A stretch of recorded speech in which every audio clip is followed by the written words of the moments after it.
Welcome back to Reviews on Stuff. I've got here the Citizen Attesa ATV53-2834. This is their limited edition model 20th anniversary that came out this year. It's a very interesting watch. It's got full DLC coating on both the band and the case. It's kind of a black, kind of a slate black color.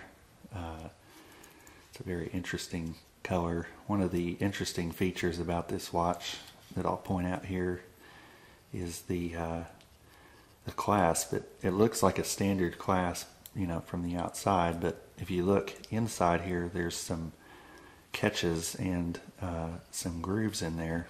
And what this does is it allows you to resize the band to 3 different positions just by pushing these buttons down, the same ones that open the clasp, which is a pretty nice feature, if you need to adjust it slightly for your wrist size depending on the time of the day, or if you're exercising or whatever it might be. Just kind of an interesting feature, I thought. This watch has a lot of features. It's kind of daunting at first, but it's really a pretty general feature watch. It has 2 digital displays. One shows your home city, the other shows world time, and can display either the time that city is set to or the date. The subdials on this watch, there's a mode subdial down here, which is kind of obstructed by the minute hand. Then up at the top, you've got top of it shows, the left subdial shows a battery indicator.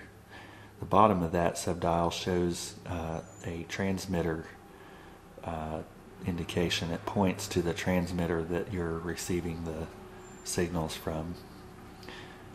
Top dial shows coordinated universal time, and the right dial shows 24-hour time, GMT time. And that's pretty much a tour of the dial. It's got a sapphire crystal, which has a anti-reflective coating, I believe, on the inside. It's a domed crystal, which is kind of hard to see here.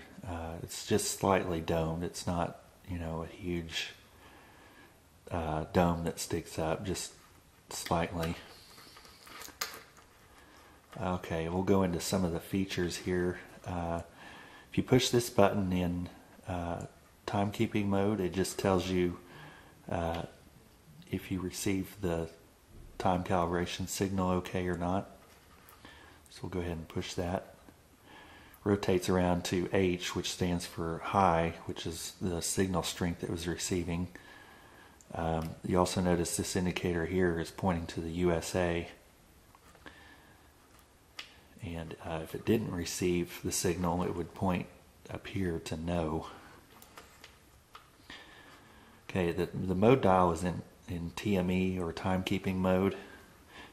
Normally have if you pull the crown out to the first position, it lets you switch what mode you're in. But normally I have this display over here set to my home city, and there's a reason for that, and it's kind of annoying, but that's how you set the world time there.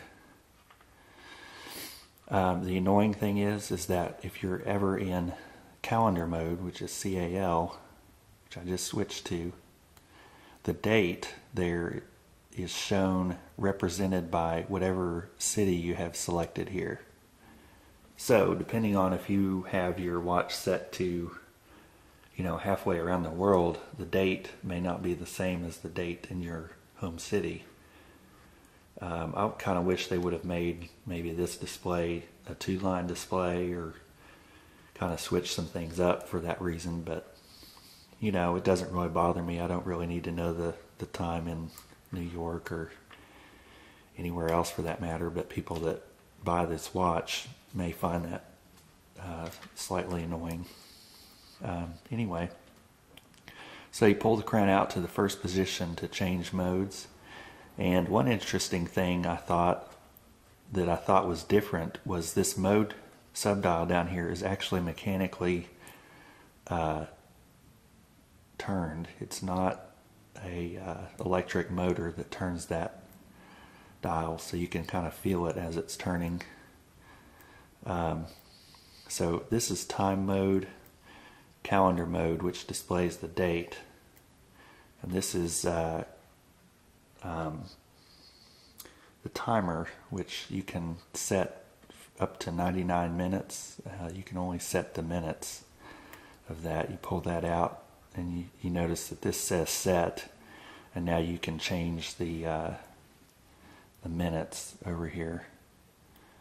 One other cool thing is this watch has a fast scrolling feature. You know, when you're using the crown, if you turn it really fast, it will automatically start scrolling. And you just turn it once to stop it. Push it all the way back in. And then this button up here starts it. And then you can stop it. It's pretty basic timer. Pull it out and we'll go to the chronograph mode. And it's kind of hard to see here with this angle. Pretty basic chronograph. I really like having all of the time shown in the display, whereas some watches kind of alternate between what is being shown there. It has a split feature, which this is kind of interesting here. After 10 seconds it auto resumes the stopwatch mode. That I believe is configurable. I haven't ventured into that. And then this mode is world time set. This allows you to set daylight savings time for different cities, whether you want that to be set or not. Also allows you to set a user configurable time zone, and you can set that at any hour, but also you can adjust the minutes within that to be anywhere from 15 minutes off. So you can set it for 15, 30, or 45 minute difference between the regular UTC time, which is kind of interesting. And it has 2 alarms. They are world time alarms, so you actually set the city that it's going to reference for the time along with the time, which is kind of interesting. You can preview the alarm tone, which is different for 1 versus 2.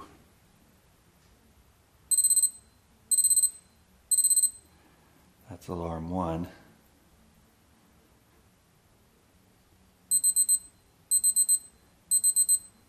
And that's alarm 2. This mode it lets you set the receiver up depending on what you want it to do automatically. Daylight savings time, you can have it set to on all the time, or you can have it set to off. That's pretty much it as far as this watch goes. I normally like to leave it in this mode because I usually like to see the date displayed. It also displays the day of the week down there, which is handy.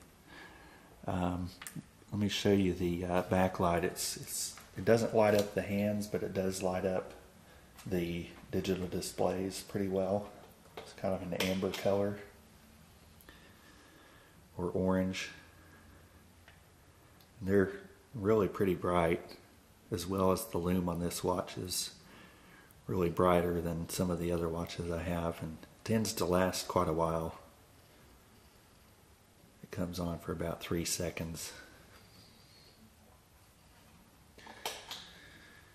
And that's about it. This button here is the one that does the time.